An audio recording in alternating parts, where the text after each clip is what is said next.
my senior year on the high school team, I only scored 2 points a game and sat the bench. I tell people I had a front row seats to the whole season right there on the bench watching the That's great. games. But the fact that I made the team provided some validation to me. That was the first thing, that I actually did make the roster. And then right after that, my freshman year of college, I walked on and I was on the basketball team. So now I'm a college player. And then in college, I didn't even play my senior year because we got a new coach and I butted heads with the coach and I was part of the cleaning out process. So my senior year, I wasn't even on the basketball team. But then a year after that, I was playing pro ball. So it was all these times I had these setbacks and then I came back, setback and come back. And every time I did that, that just built more, yes, it built mental toughness, but it really built confidence.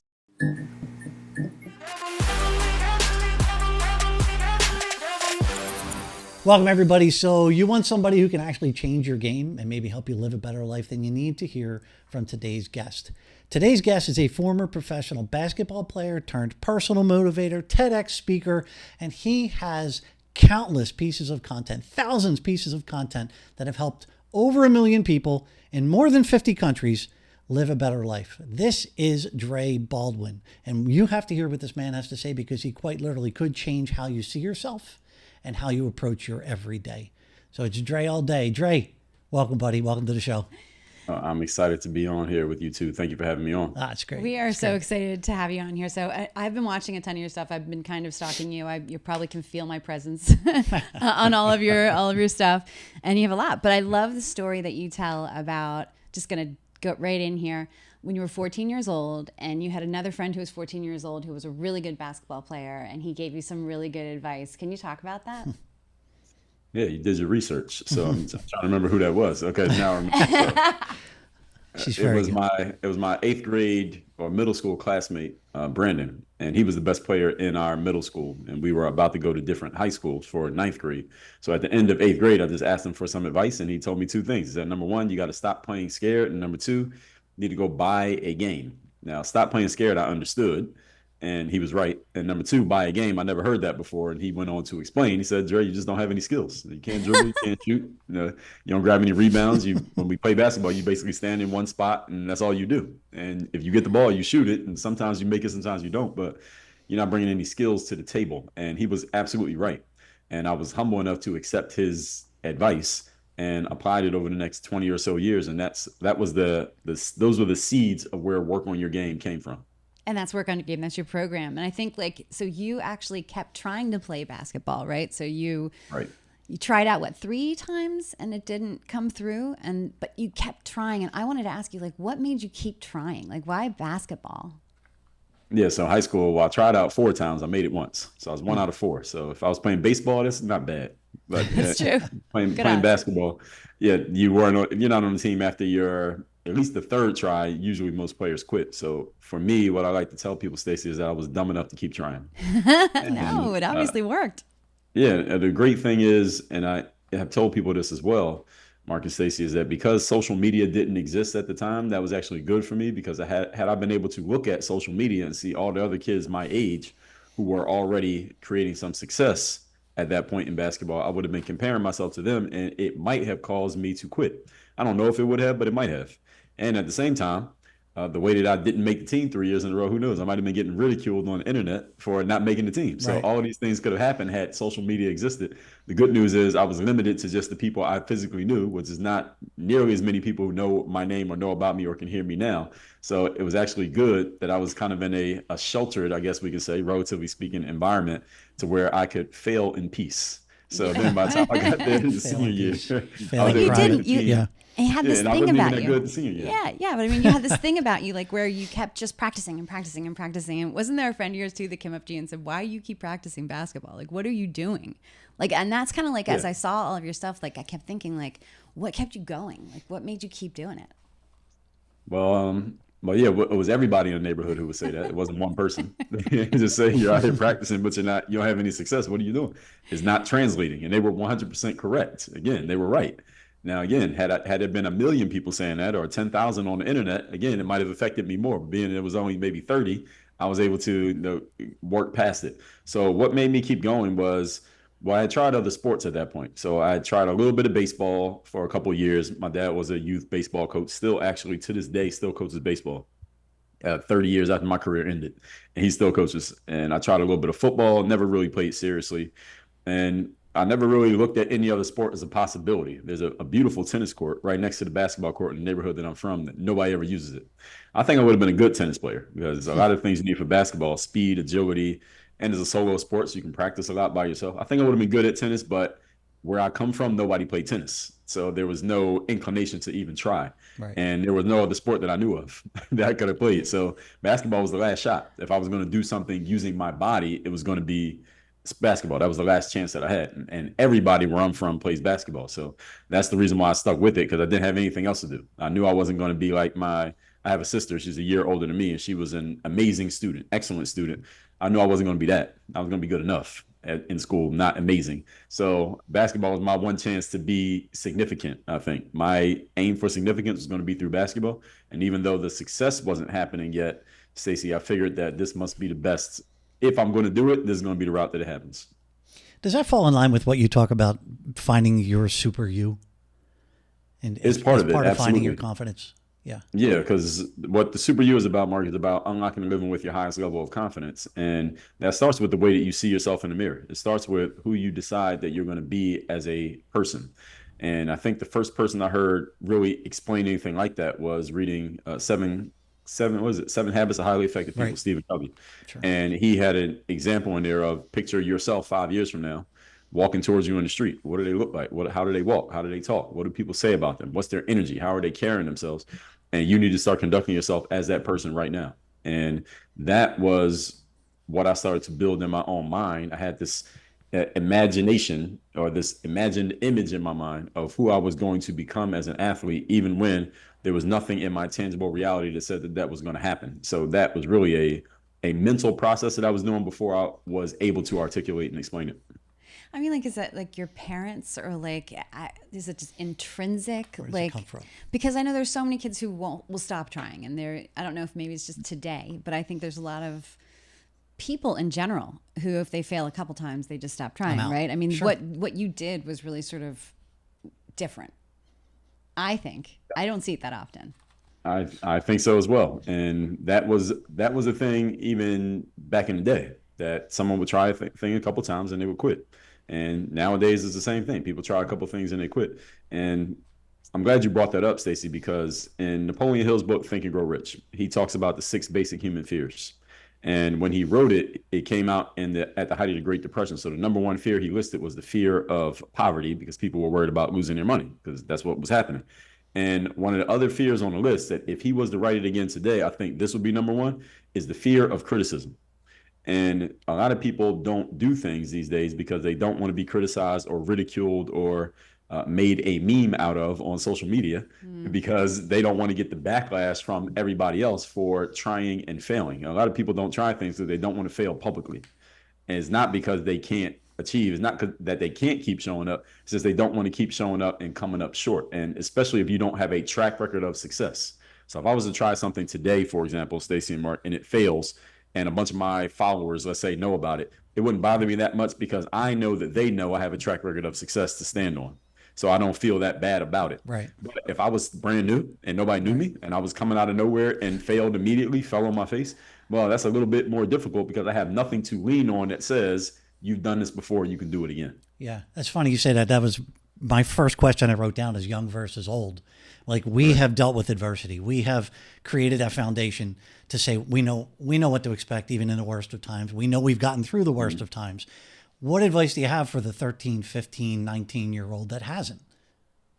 Great question. It comes down to mental conditioning. So I have a book called Work on Your Game, and the first chapter of that book is about mental conditioning. And mental conditioning works similar to physical conditioning, whereas let's say on a basketball court, people think that incorrectly, they believe that the reason basketball players do the sprints up and down the court, or football players up and down the field, or every other sport, is so that when you get in the game and you start running, you don't feel fatigue. That's actually not true, because fatigue is not a binary. It's not either you are or you're not. It's a measure of how fatigued are you and how quickly do you recover from the fatigue. So a well-conditioned athlete, let's say Stephen Curry, you can have him sprint up and down the court 10 times. He needs 30 seconds of rest and he can start sprinting again. Whereas you have someone who is poorly conditioned, just a lower level of conditioning, they need 30 days or 30 hours before they can sprint up and down the court again. So it's just a measure of how much is the fatigue affecting you when it does hit you, or how long does it take for it to affect you? And mindset, it works the exact same way. When things don't go right, when things don't go the way that you're expecting them and everything is just messed up, how long do you allow that to bother you before you get back on the horse and get back to your job?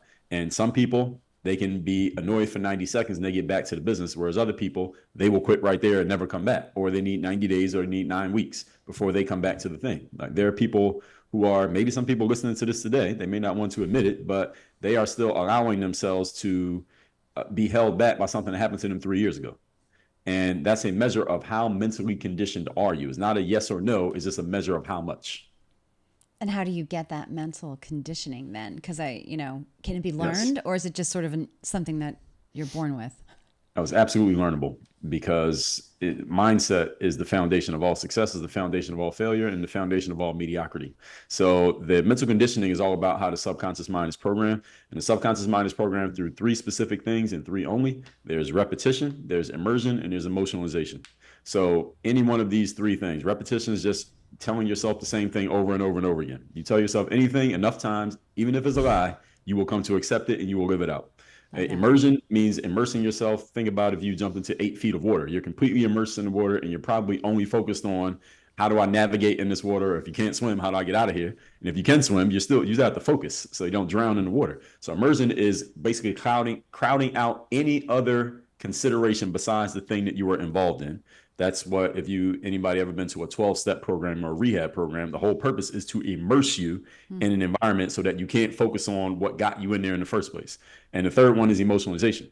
The great thing about emotionalization is it can happen that fast. You can go through one highly emotionally charged experience and it changes you subconsciously for the rest of your life with only going through it one time. Whereas with repetition, you may have to repeat it 100 or 1,000 times before it has its effect. But emotionalization, you can go through something once, one tragic situation, a car accident, a plane crash that you see, or a family member loses a life, somebody gets a cancer diagnosis. That can change you immediately, and it only took 2 minutes to go through the experience. But any one of those 3 programs the subconscious mind. And the challenge is, Stacey, that most people are not aware of this process, and most people usually don't go through some random tragic or highly emotionally charged event that changes them, at least not on their own accord. It may happen randomly, but they don't plan it.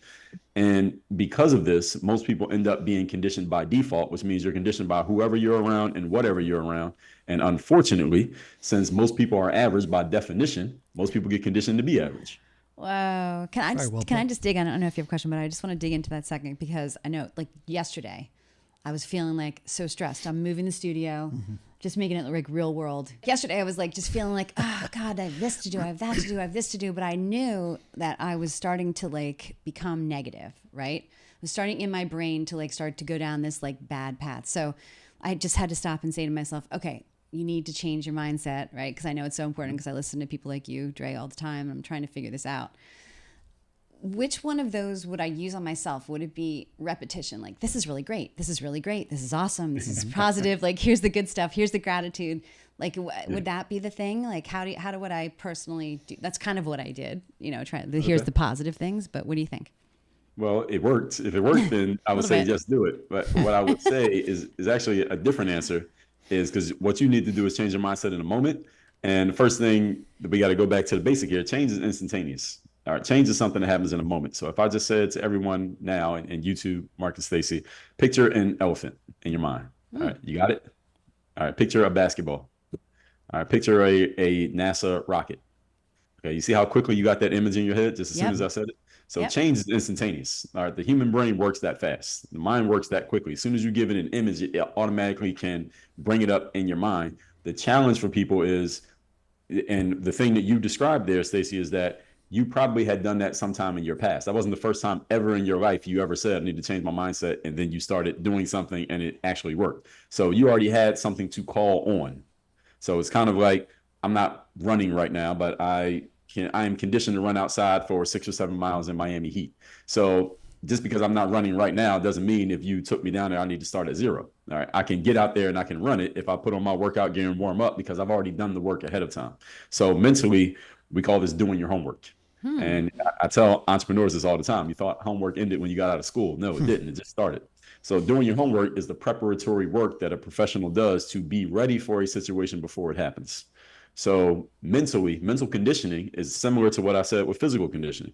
The reason that a football player does the sprints up and down the field in practice is so that when you get in the game and you need to sprint up and down the field, you can do it and it doesn't destroy you because you did your homework of doing the conditioning. This is the reason why athletes practice more than we play. All right, most athletes have 10 practice sessions every one game, at least at the professional level we do. And it's the same thing when it comes to any professional doing anything, a professional speaker, a professional coach, an author. You do your work ahead of time so that when you get into the situation, you're already ready for anything that could be thrown at you. So it appears to the observer that the professional is just so naturally talented and good. And yes, many professionals are very talented and they are very good, but it's the work that you didn't see that makes the work that you do see appear effortless and easy because they did their homework ahead of time. So that's what doing your homework is about. It's preparing yourself mentally for the situation before it occurs. And I'll give you one last piece here. This is the reason why people do, I don't know if either of you do any type of mindfulness exercises or yoga or meditation. And what's the reason that people do those? And what's the reason that those are called a practice and are not called a science? The reason that meditation is called a practice is because the 30 minutes a day you spend meditating is not for that 30 minutes. It's practice for the other 23 hours and 30 minutes in which you're not meditating. So that when something crazy happens that you don't control and other people do stuff that you have no control over what they do, the other 99% of life that you don't control, you have already practiced going into a calm meditative state. So the practice is not for the practice. The practice is for the game. I love this. I love that. I love this. You know, one of the things that I do if there's a big event coming up or there's just something on my mind, I know this Friday, like let's say a move is going to happen. Yes. People say, well, visualize being successful in that moment. And you can do that for sure. But I like to visualize the day after. Ooh. And because to me, there's a determinism to it. It's going to happen. I'm not going to worry about it because it's going to happen. And I know I'm going to do whatever I need to do to make sure that it happens the right way, whatever that means in that moment. But I visualize the day after. How am I feeling about how yesterday was? And it always feels wonderful when because then you reverse engineer it and you start taking care of, to Dre's point, you start practicing and taking care of all of the little things that get you to that Friday. Wow. So that Saturday feels great. It's a little mental game I play with myself. I love that. Yeah. I love that. And I also love the story too. Just to stay on the super you just for one more second. The story that you tell about your friend's coach. The experiment that the coach did with the basketball team, and for those who don't follow sports, basketball team is, let's say, 12 guys. He tells them, I'm going to have each one of you pretend to be one of your teammates all day in practice. So the purpose of the experiment was for the players to show each other who they were rather than the coach telling them, because when you're on a team for a whole season, eventually, especially with younger players, you tend to think that maybe the coach has it out for you, or the coach is just hating on you, or the coach is only criticizing you. So he said, I'm going to make one of your teammates pretend to be you all day. So whatever mistakes that you're always making, they will show you so that you don't think it's just coming from me. Let your own teammates show you who you are. So as he's going down the line and randomly doing this assignment, our storyteller, his name's Tucker, he got assigned to be, and he was like maybe the 10th best player on the team. So this guy is mediocre on his best day. And on the assignment, though, he was told that he needed to be his teammate, Mike, who happened to be the best player on the team. So the question then I asked people is, how do you think he played in practice that day? Well, I know because I listened to you. So the answer is he played amazing. He was making all kinds of shots, doing all kinds of moves that he never tried. His teammates are looking at him wide-eyed and slack-jawed, like, where's this coming from? Because, again, they're with him every day, and they had never seen him do any of this stuff. Love it. Yeah. So they're wondering, where is this coming from? And that's an example of tapping into the super you. And the key is that this is not faking it until you make it, because you can't fake making a shot in a basketball game. Like, the ball either went in the hoop or it didn't. So what he had done is become this higher level version of himself, channeling his teammate Mike, because someone had told him to do it. And the moral to the story is, the point of the story is, this guy, Tucker, already had those abilities within him. Because it's not like just because the coach said you pretend to be Mike, all of a sudden he just randomly became good at basketball. Right? Either you have those abilities or you don't. He already had the ability. What he didn't have was the permission to use them. The permission. And what the super you, the super you assignment, right, was the coach giving him permission to be something other than what he had always been. So he was given permission to step outside of the box through this little experiment. And that's what made all the difference. It's like a brilliant coach, right? Yeah. It reminds me of something else I heard you say in either one of your TEDx speeches or maybe another interview. Something about like you lay out a to-do list, and then you have to step back from that. This is what I want to accomplish. You step back from that and you say, well, who do I need to be as a person in order to hit this to-do list? And then the concept is, because you're not that person, because if you were, it wouldn't be on your to-do list because you would have already done it. So like, let's say like I want to quit smoking. That's not on my to-do list because I'm a non-smoker. So if you're defining yourself as somebody who's trying to quit smoking, but you change it to I am a non-smoker, that can come off your list. It really is a self-perception, self-talk, and to your point, becoming the person that you're giving yourself permission to become the person that can accomplish the things you want to accomplish. I find that fascinating. I think that's some groundbreaking stuff. Yes. Yeah. And the reason why that matters is because the process for achieving things in life is being, then doing, then having. And it's a 3-step process. The challenge is, Mark, many people go through their entire lives. Most people understand the concept of goals, even if they don't have them written down. People get it. I want this much money. I want this position. I want this house, this car, whatever. Most people get that part. And most people logically understand you can't get something for nothing. So they figure you have to do something to get the outcome. So most people spend their entire lives in this loop between doing and having. So let me do stuff. Do I have my outcome? No. Let me do more stuff. Do I have it? No. Let me do more stuff. Let me change what I'm doing. Let me do it harder. Let me do it faster. Let me do it sooner. Let me do it better. So they just go through this whole process of doing. And you know the saying people say, we're called human beings, but people spend their lives doing, right? So people stay focused on this doing part. And all people look for when they haven't achieved their outcomes or they're frustrated by their lack of accomplishment, they say, well, I got to figure out what else I need to do. Or let me go work harder. I mean, you got the whole thing. Nobody cares, work harder. All right, double down on effort. And listen, I'm not against hard work. I mean, my whole thing is called work on your game. I can't be against hard work. But at the same time, we have to understand that before you start doing stuff, the first thing you have to ask yourself is, what type of person do I need to be? And being is not about actions. It's about your aura, it's about your energy, it's about your presence, it's about the way you think, it's about your posture, both internal and external, and who you see yourself as when you look in the mirror. When that changes, you can take the same actions or even less actions than what you took before, and you'll get a completely different outcome because the energy is different. And this is how people talk about the law of attraction. This is how the law of attraction actually works. Most people bastardize the concept. But how the law of attraction actually works is you get yourself in the right energetic state. And when you're in a certain mental and energetic state, it automatically leads to certain actions. And then those actions lead to an outcome. That's the entirety of how the law works. It's not just thinking. It's thinking, which leads to doing, which leads to outcomes.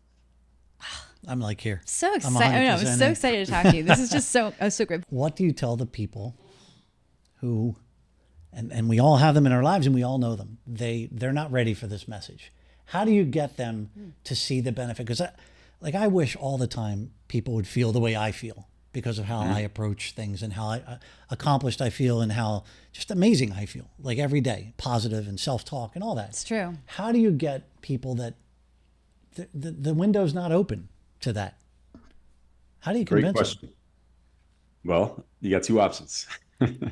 Option A is, first of all, you can't convince anybody of anything. So you can't convince them. So if you're at this level and you see some other people who are at this level and you want to bring them up to your level, the number one thing you can do is you can set an example and hopefully influence them, but you cannot make them want something that they don't want. That's impossible. It's like trying to pull a donkey up a mountain. You're only going to get tired and the donkey's going to get annoyed. It's not going to happen. Donkey up a mountain. I love that. You can't do it. They're going to dig in their heels and you're not moving.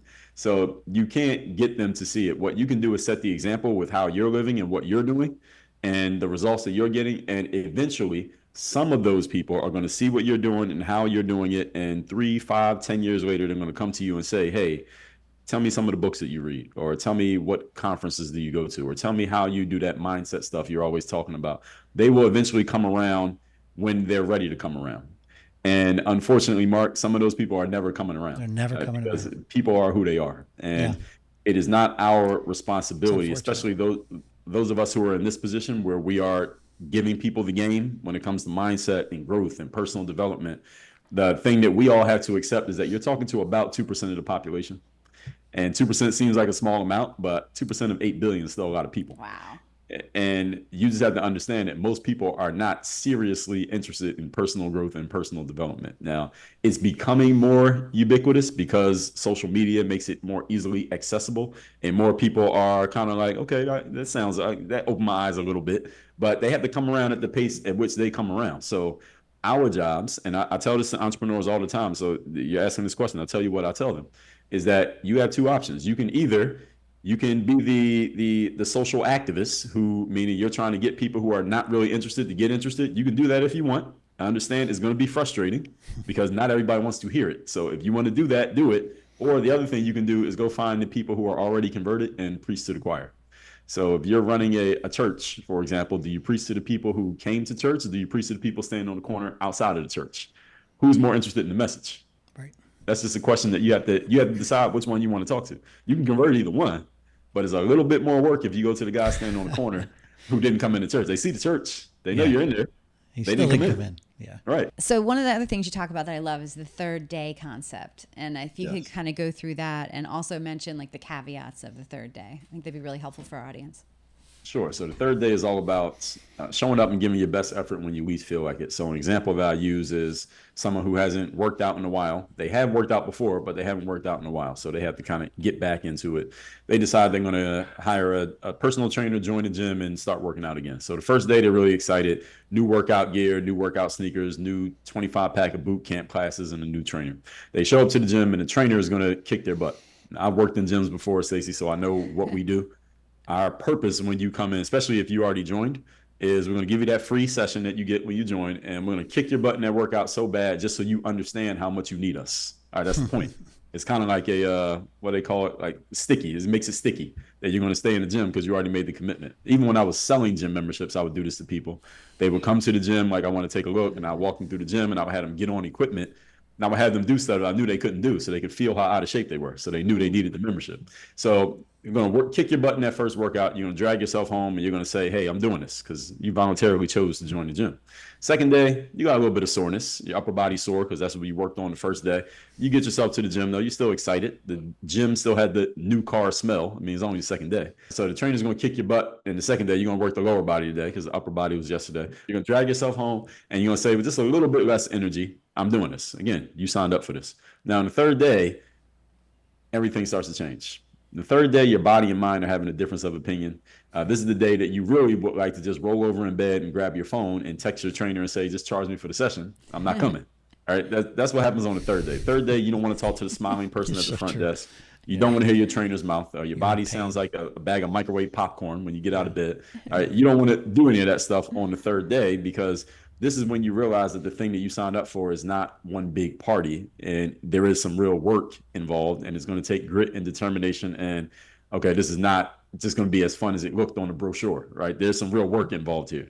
And that's what the third day is about. And the reason that the subtitle of the third day is the decision that separates the pros from the amateurs, because it's all about what do you do when the third day happens. It's not a matter of if it happens, it's a matter of what you do when it happens. And in anything you do in life, whether it's raising kids, whether it's having a podcast, whether it's writing a book, whether it's starting a business, whether it's starting a new job, anything you do in life that has some type of substance at the end, there's going to be a third day. Actually, going to be several third days. And the question again is, what do you do on the third day? Do you show up and give your best effort and find a way to do so? Or do you either quit or just kind of half-ass it and mail it in, as we say? So that's what the third day is all about. You've never had a third day, right?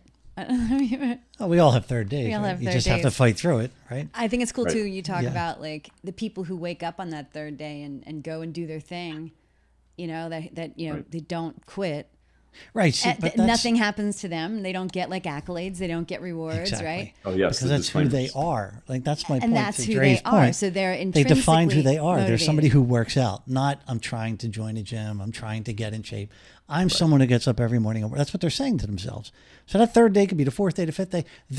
Maybe they're wearing that pain as a badge of honor at that point, because that's who they are. I think that's so important. People redefining who they are and raising the bar on that definition, because too many of us, and all of us do it in different areas of our lives, right? We define who we are, but don't push that envelope because that self-perception is everything. Right. But people that Everything. don't know that. So if they're looking, if they're looking for some sort of like reward, you know what I mean? They don't get a reward, right, Dre? And neither does, and then the person who quits doesn't really get, nothing happens to that person either. Yes, yeah, I forgot the disclaimer, so I'll go over those. So the disclaimers are, number one, when you do show up on the third day, you're going to have that day you don't feel like going to the gym, or you don't feel like recording your podcast. You don't feel like sitting down and writing 500 words for your next book. You don't feel like doing it, but you're going to remind yourself of this whole concept. Oh yeah, the third day. And you're going to show up and have a great day, a great performance, but you don't get any rewards for doing so. There's no trophy. There's no round of applause. You don't get recognized on the internet. Nobody really cares that you showed up on the third day. And then the other disclaimer is, if you decide not to show up, let's say you do roll over in bed and text the trainer and just let them charge you for the session, but you don't come. Let's say you don't write the 500 words for your book, or you don't record that episode of your podcast, or you don't finish putting together the next module for your course that you've been working on for 3 years, and you don't do it, and it doesn't come out. And nobody cares that you didn't show up. All right, there's no penalty. You don't lose money. Your friends don't stop liking you. Your followers don't unfollow you. Nothing happens. So the question is, why does the third day matter if there's no penalty for not doing it and there's no reward for doing it? And the answer is that your relationship to the third day will not become obvious until it's too obvious to do anything about what is now obvious. All right, so it becomes so clear whether you've been showing up or not that you can't hide it. So this is like the athlete in sports who forgot to get ready for the season during the off season. So we get to the first day of training camp and you realize, oh, I'm not in shape. I forgot. Well, it's too obvious now. You can't act like you did do the work. And that's what the third day is all about, that it becomes obvious in the long term, because every day there's a small little incremental difference that happens when you do show up or when you don't show up, and they start to compound on each other. So it's kind of like compound interest. When people talk about in finance, it's the exact same way, that there's these small differences that add up over time that you can't even tell the difference from day one to day two. But by day 1,000, it's very clear who's been doing what and who hasn't. Are there 3 tips that you can give for someone to become more mentally tough? Well, first of all, you got to be in tough situations. It's the number one thing to become more mentally tough. You have to go through tough things. You can't become mentally tough if everything's easy. And the thing about mental toughness, the way I define it, is your willingness to continue being disciplined and confident even when things aren't working, even when things aren't going the way that you expect them to go. So some people can call this grit, determination, perseverance, persistence. They're all similar meanings in this context. And to become mentally tough and go through tough things, you want to do this voluntarily. So don't wait for life to throw tough things at you, because that usually comes at inopportune times when you don't want it to and you have to deal with it. So putting yourself in tough situations means a few things you can do. You can do something like hiring a coach, joining a mastermind, hiring a personal trainer. All right, they're going to push you. That's their job, to push you. And it's also holding yourself to certain standards and holding yourself to certain accountabilities that you have to live up to, even though nobody else even knows about it. And again, there would be no penalty if you didn't do it. This is how you toughen yourself up, by forcing yourself to perform at a certain level, even though maybe nobody's watching, maybe nobody cares, and maybe there is no immediate tangible payoff for doing so, but it builds the toughness in you so that when you do get into a situation that is actually tough, you're ready to handle it. And this is exactly what I was referring to when I said doing your homework. So this is why, for example, I don't know if either of you follow boxing, but a fighter like Floyd Mayweather, when he would spar, and sparring is just practice boxing, a round in a boxing match is 3 minutes. He would do an 18-minute sparring round, and he would have 6 different opponents. So the first 3 minutes would be one guy he would spar. Then the bell would ring. That guy would get out of the ring. Another guy would come in, and he would spar the next guy. He would do that 6 times, and he never stopped. He would fight each one of the 6 guys, and they would each get 3 minutes. And he would do that for 18 minutes. So then when he got into the fight that you saw on TV and the round is only 3 minutes, well, that's easy. Yeah. So that's doing your homework. So he put himself in a tough situation so that when he got into the real situation, it wasn't that hard. You see athletes running with weight vests on and parachutes. There's no parachute in the game. But when you get on the court and there's no parachute, it's easy to run. Right. So it's just making it harder in your training than it is in the game. And this is something that I don't know if either you saw the Michael Jordan documentary a couple of years ago. All right. So in the documentary, Michael Jordan, what he kept saying, I pushed my teammates in practice so that when we got into games and we had to play the New York Knicks or the Detroit Pistons, nothing that they did was worse than the things that I did to them. So they were battle tested for the games. And that's the whole point. Dre, what was the toughness you went through that got you to where you are today? Man, so many things. Well, I would have to start with the failures as an athlete in high school, just starting there and just building the persistence muscle to keep going. Because I finally even though my senior year on the high school team, I only scored 2 points a game and sat the bench. I tell people I had a front row seats to the whole season right there on the bench watching the games. Great. But the fact that I made the team provided some validation to me. That was the first thing, that I actually did make the roster.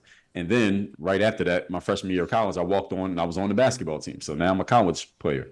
And then in college, I didn't even play my senior year because we got a new coach and I butted heads with the coach and I was part of the cleaning out process.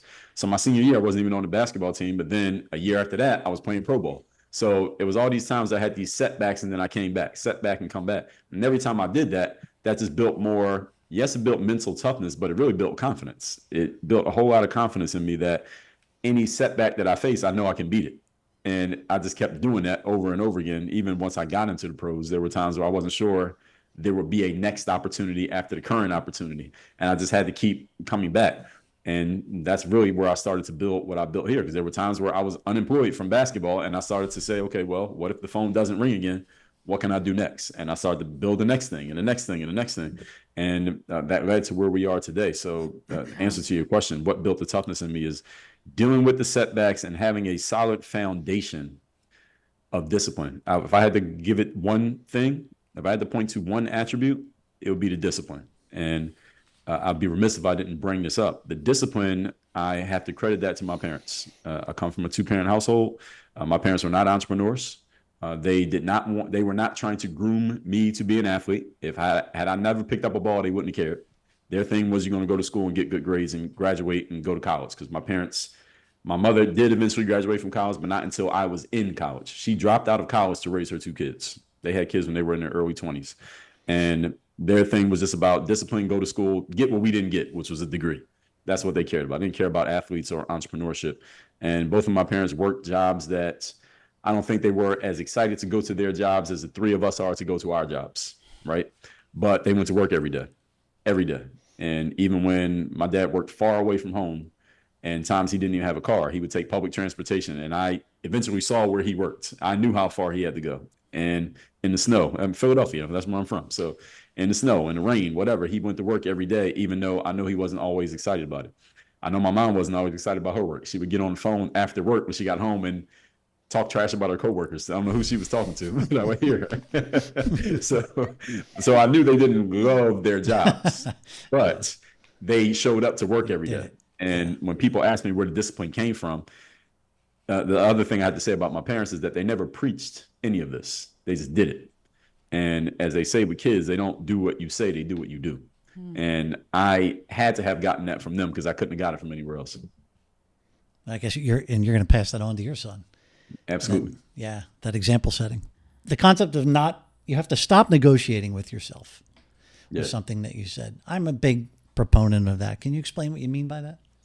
Yeah, so that goes right along with the discipline and mental toughness. So negotiating with yourself is like, for example, and I know this happens with a lot of entrepreneurs, is that they start to get so focused on their business that they let their health go. So they say, well, I want to wake up. I usually wake up at 6 o'clock and go to the office, but okay, Dre, what I'm going to do is wake up at 5 o'clock, work out at home, then go to the office. But the alarm goes off at 5. I'm tired. I don't feel like getting out of bed. So next time I talk to them, all right, how you doing with those workouts? Slept till 6 o'clock. So they're not getting out of bed because they're negotiating with themselves about, am I going to do this or not? So the mental toughness and discipline is all about being non-negotiable with yourself. And what I tell people is that, listen, when you were a kid and your parents said, be home by 11 o'clock or there's going to be a penalty, you made sure you got home by 11 o'clock. When you went to school and the teacher said, have this paper is due by Friday, you couldn't turn it in on Tuesday. You had to have it in on Friday or you failed the assignment. When you have a job and the boss says, have these papers on my desk by Thursday, you can't not do it if you want to keep your job. If you've been in the military and you get a direct order, you have to follow it. It's not a back and forth. I don't want to. I don't feel like it. So I tell people, you need to show yourself the same respect that you showed all those other people. All right, if you have a client-based business and you have a meeting with a client, you can't just show up 30 minutes late. Oh, I was tired. I slept in. That's unacceptable. Right. So show yourself that same respect that you would show all the other authority figures in your life. And that discipline is supported by structure. When you put the right structure in place, then discipline becomes a lot easier. A lot of people try to force feed themselves discipline, and that's the reason that it doesn't work, because they don't have a structure in place. Yeah. It's conditioning yourself to listen to yourself and respect yourself.